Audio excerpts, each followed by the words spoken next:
else? All right. You know, just because that green is something, I got to call on you. Just because that's an outfit right there. That looks sharp. All right. What's your name? My name is Corey Smith, and I'm from DC. And my question is, how do you cope with like judgment and like how people see you?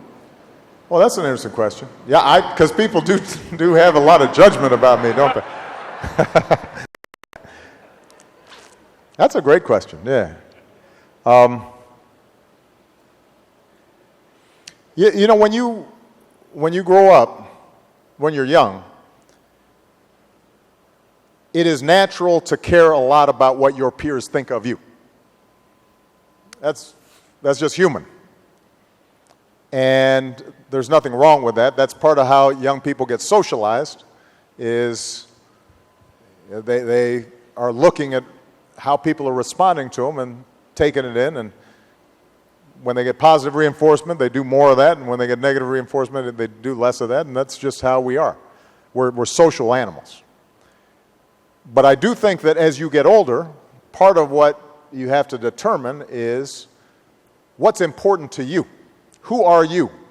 How do you want to live? What are the principles that you abide by? What are the kind of the fixed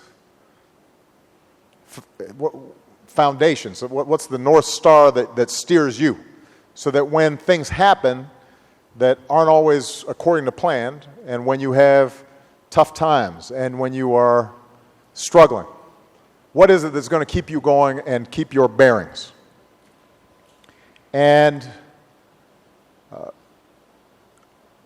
I think through trial and error and mistakes and self-reflection, over time I've sort of figured out who I am and what's important to me and what I care about.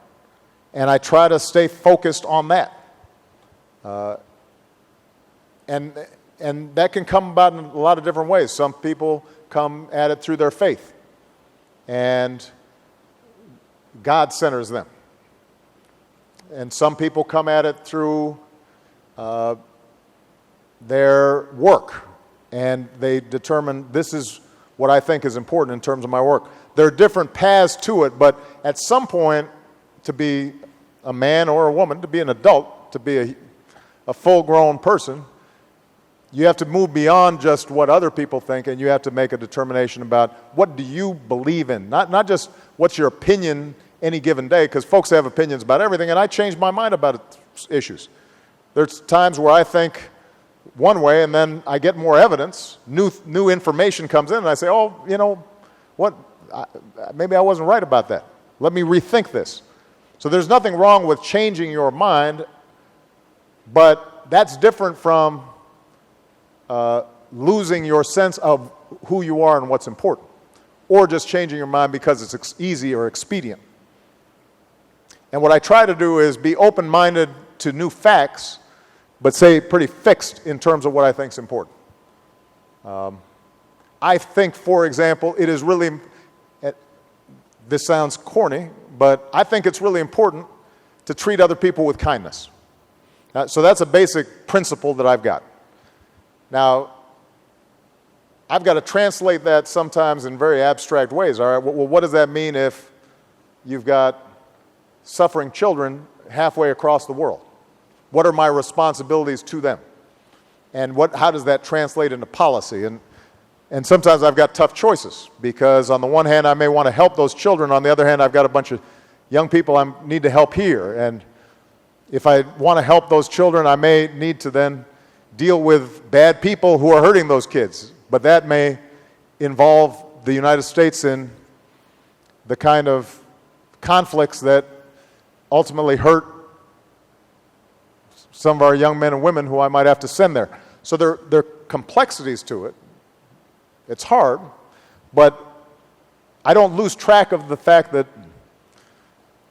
I think treating somebody with kindness, that's a core value of mine.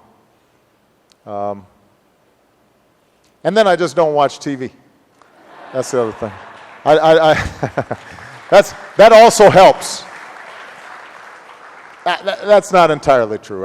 I was teasing about that. But I do think that one of the things as you grow up, you start trying to figure out is who gives you constructive criticism because they're invested in the same things you are, but maybe can see some things you can't, versus folks who are just, what somebody say, hating?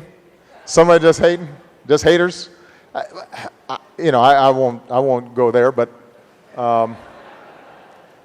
people who maybe are providing less constructive criticism where I can't really use it because no matter what I do, there may be something else that they're criticizing. The object of it is not to advance a goal.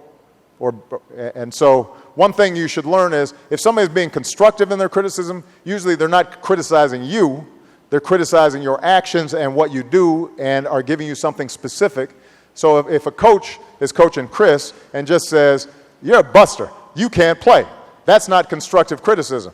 If they say, Chris, right now you're dribbling too much and you need to move the ball around because then, 5 guys are going to touch it and we'll have more motion, that becomes constructive criticism, right? Well, that's true in your lives as well. So you can usually tell if somebody's being constructive, they're telling you something specific that you can change, that you can test to see if it's going to make things better.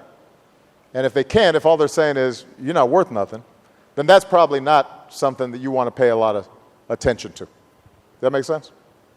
All right.